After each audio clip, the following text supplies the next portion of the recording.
Sejarah batik Indonesia terkait erat dengan perkembangan Kerajaan Majapahit sekaligus penyebaran ajaran Islam di Pulau Jawa. Dalam beberapa catatan, pengembangan batik sudah banyak dilakukan pada saat zaman Kesultanan Mataram, lalu berlanjut pada zaman Kasunanan Surakarta dan Kesultanan Yogyakarta. Batik adalah salah satu warisan budaya Indonesia yang sudah ada sejak zaman Majapahit. Batik juga merupakan seni kuno yang menggunakan lilin malam dan canting untuk menggambar suatu motif di atas sebuah kain yang terbuat dari 100% katun asli. Batik adalah gabungan dari dua kata dalam bahasa Jawa, yakni amba yang artinya menulis dan titik yang artinya membuat titik. Secara istilah, seni batik adalah teknik menggambar di atas kain yang memanfaatkan lilin malam dan canting sebagai alat dan bahan pembuatannya. Menjaga eksistensi dan membumikan batik sebagai kekayaan negeri ini bukanlah hal yang mudah. Namun, ada langkah yang bisa dilakukan untuk membanggakan batik di berbagai kesempatan kalau kita mau melakukannya. UNESCO menetapkan batik Indonesia sebagai warisan budaya tak benda pada 2 Oktober 2009. Presiden ke-6 Indonesia, Susilo Bambang Yudhoyono, menjadikan tanggal 2 Oktober sebagai Hari Batik Nasional melalui keputusan Presiden nomor 33 tahun 2009 yang dikeluarkan pada tanggal 17 November 2009. Batik menjadi salah satu identitas bangsa Indonesia. Tahukah Anda, ada ribuan motif batik di tanah air yang menjadi ciri dan kekayaan di setiap daerah. Salah satunya batik Bogor. Batik Bogor terinspirasi dari kebudayaan Bogor dan peninggalan Kerajaan Pakuan. Salah satunya batik yang ada di Bogor, batik Cibulu. Kampung Batik Cibulu merupakan UMKM di bidang wisata edukasi yang mengembangkan potensinya dalam bidang membatik. Wisata Kampung Batik Cibulu ini secara administratif berada di Kecamatan Bogor Utara yang berbatasan langsung dengan Kecamatan Kemang, Bojonggede, dan Kecamatan Sukaraja, Kabupaten Bogor. Memiliki alamat lengkap terletak di Jalan Neglasari, Kelurahan Cibulu, Kecamatan Bogor Utara, Kota Bogor, Jawa Barat. Kampung ini diresmikan pada tanggal 24 Agustus 2019 oleh Badan Amil Zakat Nasional atau Basnas RI sebagai kampung batik pertama di Kota Bogor dan kawasan penghasil batik cap dan batik tulis. Dengan melibatkan ibu-ibu yang terbagi menjadi 9 kelompok, di antaranya ada batik Pancawati, batik Melangit, batik Bumiku, batik Melinda, batik Irwanda, batik Gesiseri, batik Sadulur, batik Seloka, dan batik Ceri.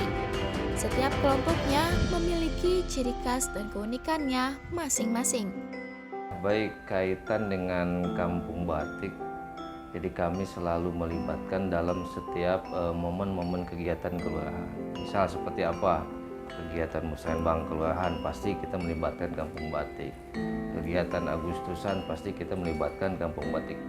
Apapun kegiatannya pasti kita melibatkan kegiatan dengan kampung batik. Di agenda Agustus tadi itu selain ada stand-stand batik, makanan minuman segala macam UMKM, kita ada fashion show batik. Jadi setiap momen kita melibatkan membatik itu ada sesi fashion show-nya. Selain ada sesi stand-nya kita ada sesi fashion show-nya. Di Kampung Batik Cibulu ini, deretan tembok dihiasi beragam motif batik ikon Bogor yang menghiasi jalan masuk Kampung Batik Cibulu. Selain itu, hampir setiap hari pengrajin disibukkan dengan aktivitas membatik.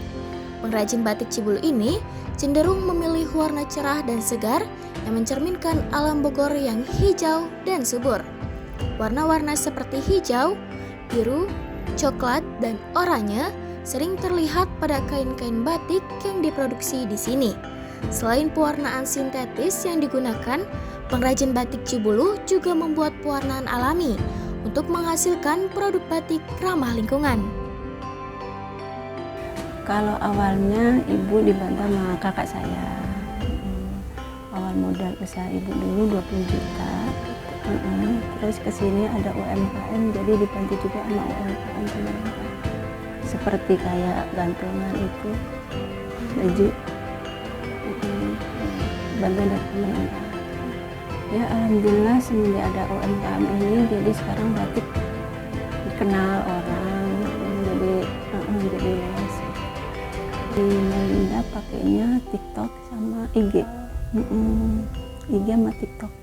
Kalau toko lainnya itu udah dibuka atau belum? Toko lain paling di Kranasda, di Botani Square ada di situ. Membatik sebenarnya tak berbeda halnya dengan melukis. Hanya saja membatik menggunakan canting bukan kuas. Secara tradisional, membatik menggunakan lilin atau malam yang ditorehkan pada motif yang sudah digambar di selembar kain menggunakan canting. Selain memakan waktu yang cukup lama, membuat sehelai kain batik juga membutuhkan keahlian khusus, ketelitian, dan kesabaran seorang pembatik. Seni batik mungkin selama ini orang ada sebagian menganggap kalau emang batik itu kan ada beberapa jenis ya, ada batik tulis, batik cap kombinasi, atau yang sekarang tuh banyak batik printing.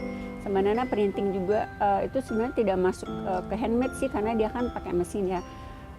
Uniknya kalau kita belajar membatik itu kita belajar untuk disiplin, untuk fokus, karena setiap kita membatik itu setiap garis itu kayak seperti satu tarikan nafas gitu, jadi harus benar-benar fokus gitu. Tantangannya kita harus membatik itu kan kalau emang kita mau fokus di usaha membatik itu untuk nilai ekonominya agak lambat ya, karena perputarannya agak lama, apalagi kita termasuk batiknya kita membuat batik cap dan batik tulis yang masuknya ke ini batik handmade, dan itu penjualannya tidak bisa terlalu cepat dan perputarannya di situ aja sih. Kita sebagai pengrajin batik khusus yang ada di Bogor, kita tuh diusahakan untuk mengangkat ikon kota Bogor, diantaranya tuh seperti kijang, bunga rafflesia, bunga teratai, atau tugu, dan atau ada banyak lah yang kita harus angkat dari kota Bogor. Selain batik tulis, ada pula batik cap. Batik cap bisa dibuat dengan cepat. Sehelai kain polos bisa langsung digambari menggunakan cetakan motif batik yang sudah ada. Dulu, batik diwarnai menggunakan bahan pewarnaan alami seperti soga, tapi sekarang warnaan batik dibuat dari bahan kimia modern. Karena bahan pewarnaan alami mulai sulit ditemukan. Mewarnai sehelai batik dengan pewarnaan alami membutuhkan 10 kali proses pencelupan, sedangkan pewarnaan kimia dianggap lebih efisien. Selain dua jenis pengerjaan batik, ada juga batik kombinasi yang merupakan perpaduan antara batik tulis dan batik cap. Adapun juga batik alam yang menggunakan bahan alami seperti daun dan kulit kayu. Batik alam ini cenderung lebih berwarna coklat, hijau, dan krim. Proses pembuatan batik alam lebih rumit sehingga biaya produksinya lebih tinggi. Di hari yang cerah ini, Kampung Batik Cibuluh sedang mengadakan acara Experience Membatik yang dihadiri oleh anak-anak kelas 6 dari Sekolah Dasar Negeri 01 Cibuluh. Di sini, anak-anak SDN 01 Cibuluh diajari langsung oleh pengrajin-pengrajin hebat yang ada di Kampung Batik Cibuluh ini. Karena membatik itu adalah budaya Indonesia dan kita itu ingin mengeksplor sambil belajar. Seru banget sih. Seru tapi lumayan agak susah.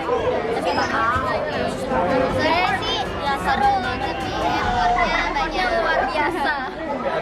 Jadi kalian merasa kesusahan dalam membuat batik? Tapi seru banget. Seru banget, oke. Budaya Indonesia kita harus belajar dan ternyata susah. Pantas saja harganya mahal ya. Jadi kalian tahu nih harganya mahal banget batik ini. Kami pasti menyampaikan kegiatan ini tujuannya untuk apa kepada orang tua siswa, juga kepada siswa, dan alhamdulillah penyampaian kami kepada orang tua disambut dengan baik.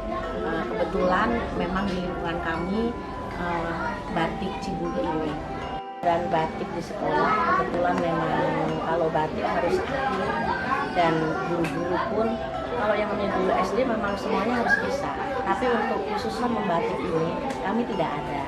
Maka pembelajaran batik ini termasuk proyek penguatan profil wajar Pancasila Asusila 25. Nah, maka kegiatan ini anak-anak diajak ke kampung batik ini untuk terjun langsung belajar dengan para pembatik di sini atau para pengrajin di sini. Dari proses pembuatannya rumit hingga makna simbolisnya mendalam, batik bukan hanya sekedar kain, tapi juga warisan budaya yang hidup. Semoga film dokumenter ini dapat menginspirasi untuk kita semua agar lebih menghargai dan melestarikan kekayaan budaya Indonesia. Karena siapa lagi kalau bukan kita sebagai warga bangsa Indonesia. Mari kita promosikan dan perkenalkan batik-batik Indonesia kepada dunia agar keunikan dan keindahan batik dapat dinikmati oleh semua orang.